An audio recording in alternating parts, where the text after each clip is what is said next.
Vocês sentiram? Antes da bola rolar na Arena Barueri, o ar não estava normal.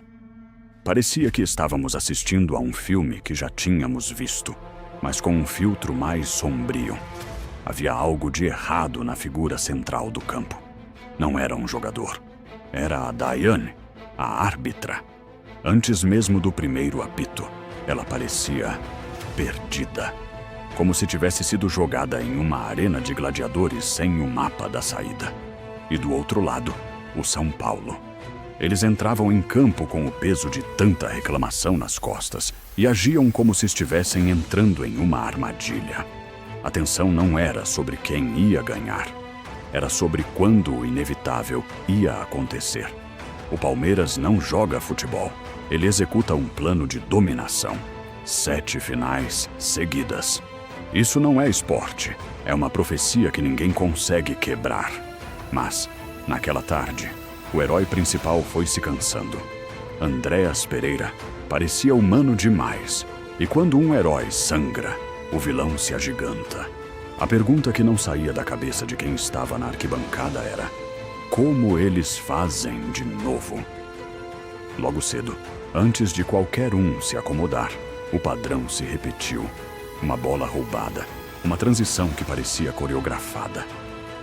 Maurício, o cara que muitos de nós questionamos, eu inclusive, aparece como um vulto. Gol. Mas esperem. Por que o São Paulo desmoronou tão rápido? Um time daquela magnitude não deveria virar pó no primeiro soco. Foi aí que os micromistérios começaram a se acumular. A arbitragem começou a inverter faltas banais, como se estivesse tentando equilibrar uma balança quebrada. E o pênalti? Ah, o pênalti. O braço do Marlon Freitas. Na TV parecia uma coisa, no campo parecia a mesma coisa. Não foi absolutamente nada. A Federação Paulista jogou a Daiane numa fogueira que ela não podia apagar. O jogo entrou num loop estranho.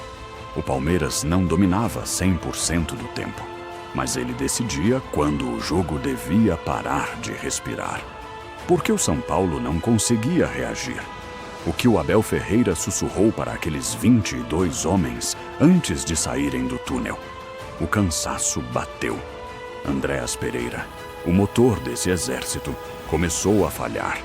O oxigênio estava acabando. O São Paulo sentiu o cheiro de sangue e foi para cima. Foi o momento da escalada.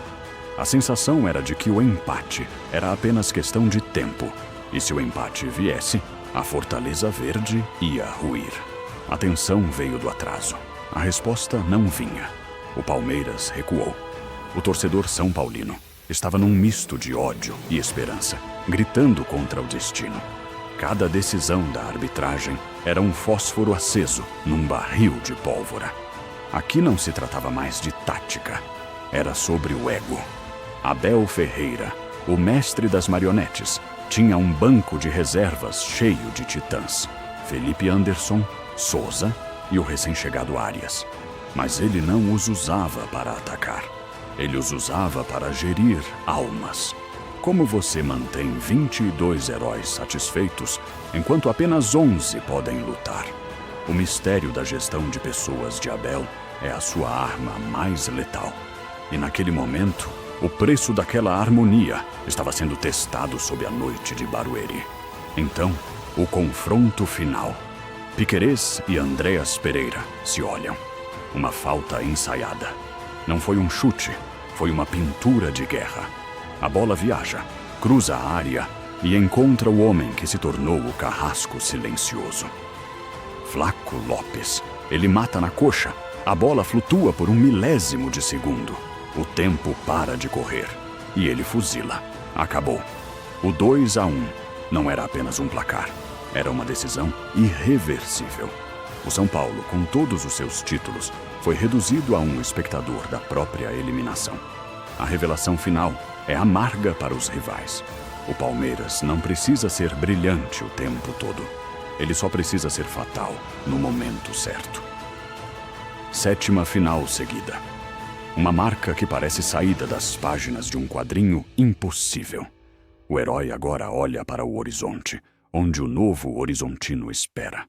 A responsabilidade agora é um fardo pesado. Mas para quem transformou a vitória num hábito, o peso é apenas mais uma armadura. Enquanto eu saía daquele estacionamento travado em Barueri, uma coisa ficou clara.